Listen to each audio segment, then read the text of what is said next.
this is an unusual cycle because it was not caused by business considerations.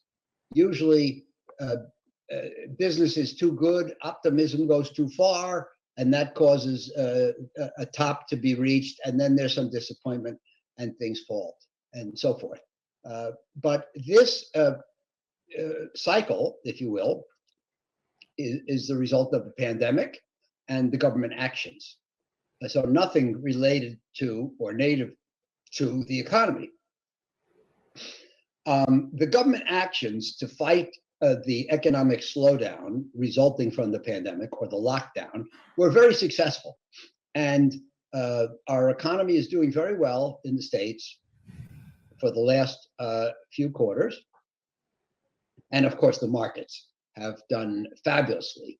The S&P 500 equity index has more than doubled from the low, which was set on March 23rd of 2020. The interesting thing is this. So usually the market, stock market, if you will, and the economy move pretty much together, and not exactly together, and there are leads and there are lags, and one does better than the other, but for the most part, they move together. Now,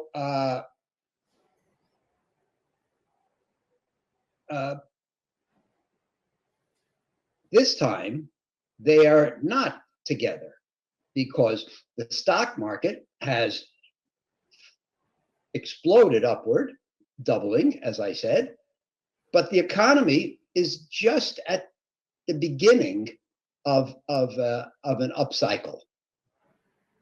Now, what does that mean?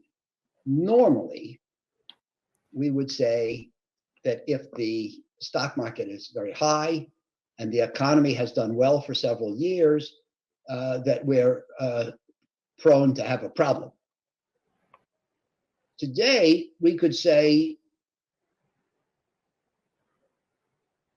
the bad news is that even though the economy hasn't risen, stocks have. They're already high.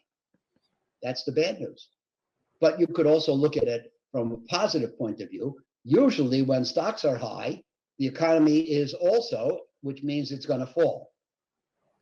Today, the economy has plenty of room to run. So even though the stock market is high, most markets are high, the risk of a recession or an economic slowdown is not substantial. So that's healthier than most periods. Among the memos of last year, I talked about the fact that the government sending out trillions of dollars in relief payments to workers and to companies, and the injection of liquidity, as you describe, in particular through bond buying at the Fed, and also interest rate cuts, all of these things that were done to stimulate the economy and support the economy have negative possible consequences, called mostly inflation. Reducing interest rates, for example, subsidizes borrowers and encourages leverage, penalizes savers and retirees on pensions, and so forth. So everything has pluses and minuses. But there's concern that last year, for example, the government ran a deficit of over $3 trillion, and there's concern that can bring on inflation, negatively affect the value of the dollar, perhaps in the extreme, jeopardize the role of the dollar as the world's reserve currency. So there are lots of complications, lots of negative possible consequences. But I made it clear in one of my memos last year that just because something has negative possible consequences doesn't mean you shouldn't do it. And I want to be absolutely clear today at Expert that if the government of the US and the other central banks hadn't done what they did last year, we would probably be in a global depression today. So it was the right thing to do. It only has risks attached. I'm glad they did it. Now, when the economy is stronger and this life support is not as necessary, I think it's desirable for the government and especially the Fed to do less of it. I'm not here at Expert to say, I'm going to make investing easy for you. I'm not even going to say it's easy for me. Investing is complicated. And many of the most important aspects of investing are counterintuitive. And that's what second level thinking is all about.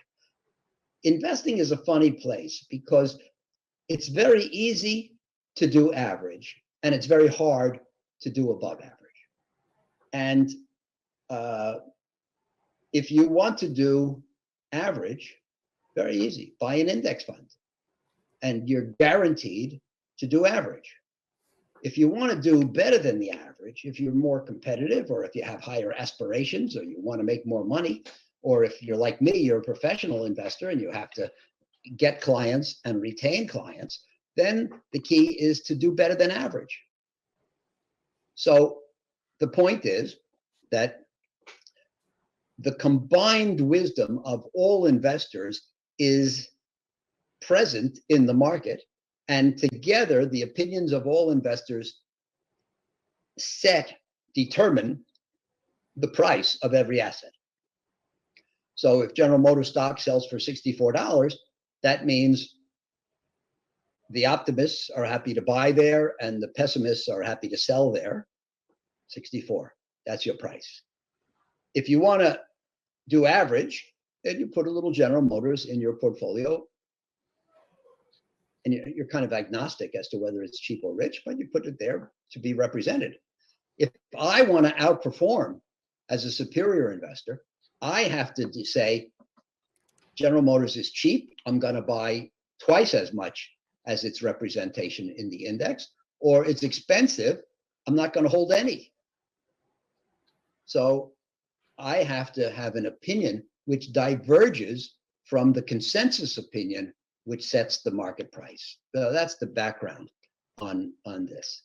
So in other words, if you think the same as everybody else, you'll invest the same as everybody else. If you invest the same as everybody else, you'll perform the same as everybody else. That's not a very good recipe for outperformance. In order to outperform, you have to see things different from others. But just seeing them different is not enough. You have to be different, but better. Your judgments have to be different, but more correct than others. And that's not easy, but it's what you have to do if you want to outperform.